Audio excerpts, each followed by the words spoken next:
Good morning, gang. Well, here we are. We are now a week into Donald Trump's presidency. Of course, that is driving the liberals absolutely insane. So don't worry about it. You only have about 207 more weeks to go until he's no longer your president.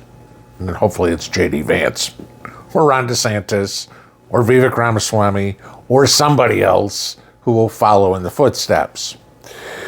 But so far in this week, the biggest thing, there's been other things. Of course, we can talk about confirmations of his cabinet, and we could talk about the establishment of a cryptocurrency,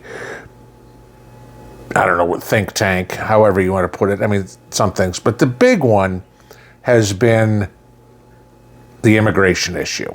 And as we've all seen, Tom Homan is just going silly with this. We have apprehended, I don't know how many have been deported, but we've apprehended thousands of illegals already. Whether it's been from their homes, going into immigration attorneys' offices, pulling them out of jails, whatever, getting rid of the wretched refuse that they are. Okay. Yeah, sorry. Oh, but they're not criminals. Yeah, they are. Their first act, their first step on American soil was committing a crime. Guess what? If I commit a crime, I'm going to get punished for it. If I get caught speeding, I'm going to get a ticket, right? I'm going to potentially have to go to court, or I'm going to have my insurance rates go up. I'm going to have to pay a fine, whatever. But you can violate federal law. I'm not talking about local traffic law, but we should leave you alone, right? Okay. No, sorry, it doesn't work that way. And if we want to use anything to factualize the fact that criminals have no place in any country, okay, no matter what their crime is, I give you this. Last week, if you saw, you had this guy in Great Britain, Axel Rudakubana, okay, who is Rwandan, who last year was the guy who stabbed, I think it was 3 girls at a Taylor Swift dance party. Little girls, okay? To the tune where he stabbed one little 6-year-old girl 122 times. Okay, tried to decapitate her. But, oh, no, these people are just trying to make a better life for themselves. My freaking ass, okay? They're heathens. I don't care where they're from, all right? They do not belong. You want to be a criminal, go be a criminal in Rwanda, or in Somalia, or in Mexico, or in Venezuela, or wherever the flip you want to. You ain't doing it here, all right? And Trump is 100% right to get rid of every freaking one of them, period. Anchor babies, dreamers, whatever. You want to apply to come to the United States? Like I said, you go to your embassy in your country and you apply for asylum, you turn in all the paperwork, you jump through all the hoops, and then if we determine that you are worthwhile to come to the country, we'll let you in. That's it, okay? Don't give me this crap of, I want asylum. How asylum law works, international law, is the first country you set foot in outside your own is the one you apply for asylum to, which means all these people coming from Honduras or Guatemala or wherever the flip they want to come from, your trip ended potentially in Mexico. You don't get to come here, okay? Doesn't fly that way. The Mexicans and the Canadians are the only ones with borders here that can feasibly come here. The Cubans, maybe when they're coming in on their boats or whatever, they might have a chance, okay, to apply for asylum here. That's it. Unless you get off a plane because you didn't set foot in another country or off a boat, no, sorry, your caravan doesn't fly, okay?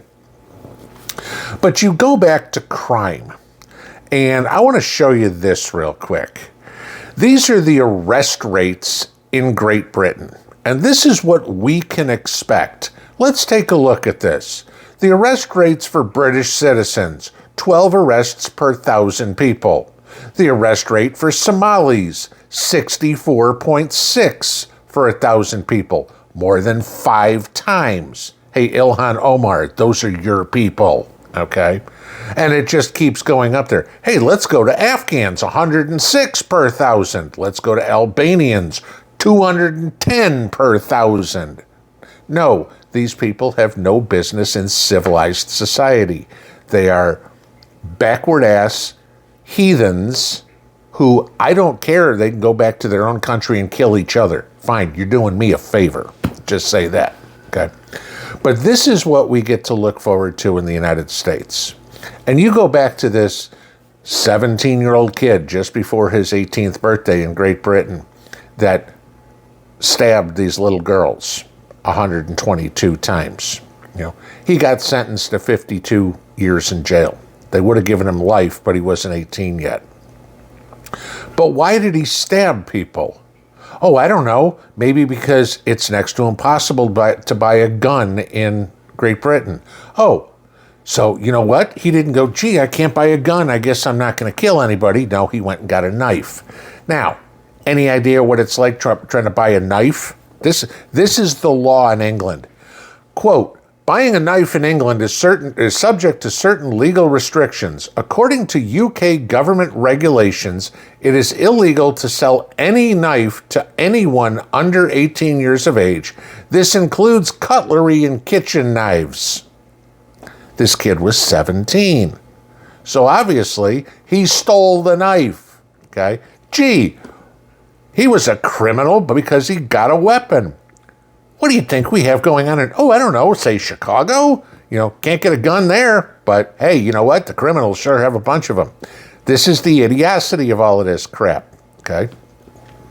The criminals will use whatever. If they ban knives completely in Great Britain, hey, you can't even cut up your pork chop if you want to have that for dinner because you're not allowed to have knives. Gee, you think the criminals are going to go, crap, we can't do anything. It's like, now, where the hell do we get baseball bats or a cricket paddle or whatever? You know, a shovel, pick something. They'll always figure it out. What you do, you don't need to worry about banning guns or banning knives or banning shovels or baseball bats. You get rid of the freaking idiot who's the one controlling the tool. You get rid of all these, as I said in the picture here, the Somalis, the Moroccans, the Algerians, the Iraqis, the Afghans, the Albanians, in our case, the Mexicans, the Hondurans, the Guatemalans, the Venezuelans, the Haitians. Gone. Every freaking one of them that's here illegally. You passed muster and you're here illegally, I will welcome you with open arms. Other than that, you're on shit list number 1.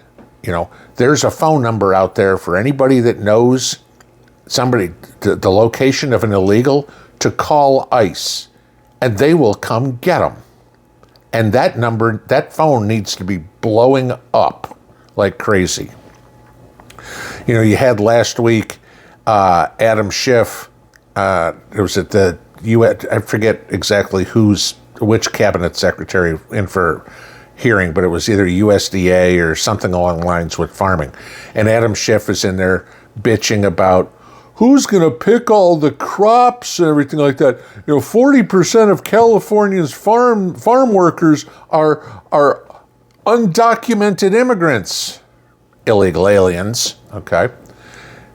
And my answer is, well, gee, if we get rid of all of them, maybe all those homeless that you have, maybe all that welfare that you're paying out there in California, maybe there's some jobs that they can go do.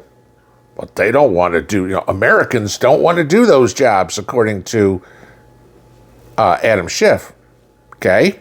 According to Adam Schiff, if they don't want to do the jobs, well, fine. You ain't getting food stamps and you ain't getting welfare. So your choice is the cardboard box down on Skid Row or get your ass out there and start picking tomatoes. Okay?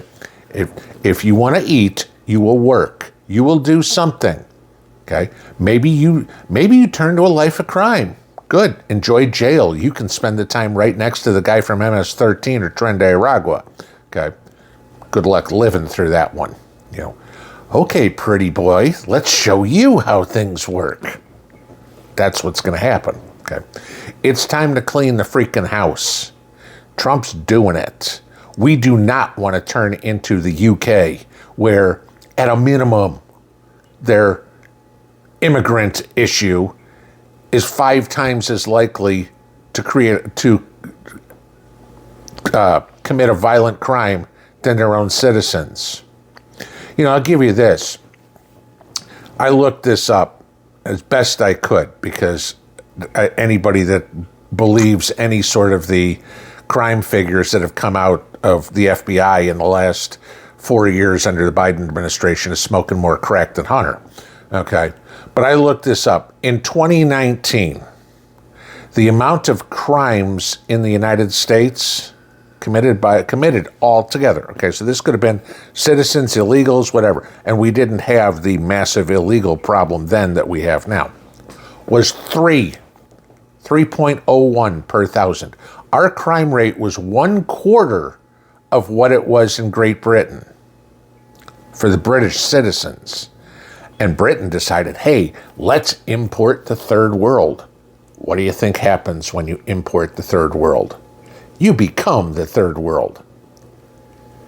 Too many of you, me, our ancestors fought for, built, sweat, blood, tears, everything to build what little we have, what the crumbs that are left over for us that the government doesn't steal from us in the way of taxes.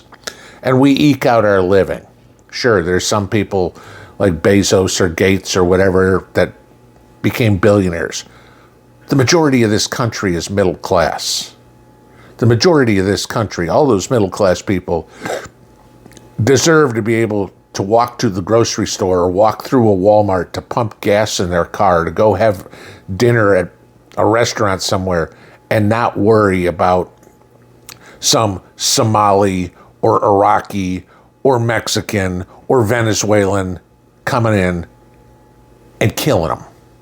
Certainly, you should be allowed to let your kids or your grandkids go to a dance party and not have some lunatic who doesn't have any right to be in the country in the first place come in and kill them. Trump's doing the right thing. I don't give a rat's ass what any one of these freaking liberals says. Get rid of every damned illegal. Every one of them. And do it quick. Pinball out.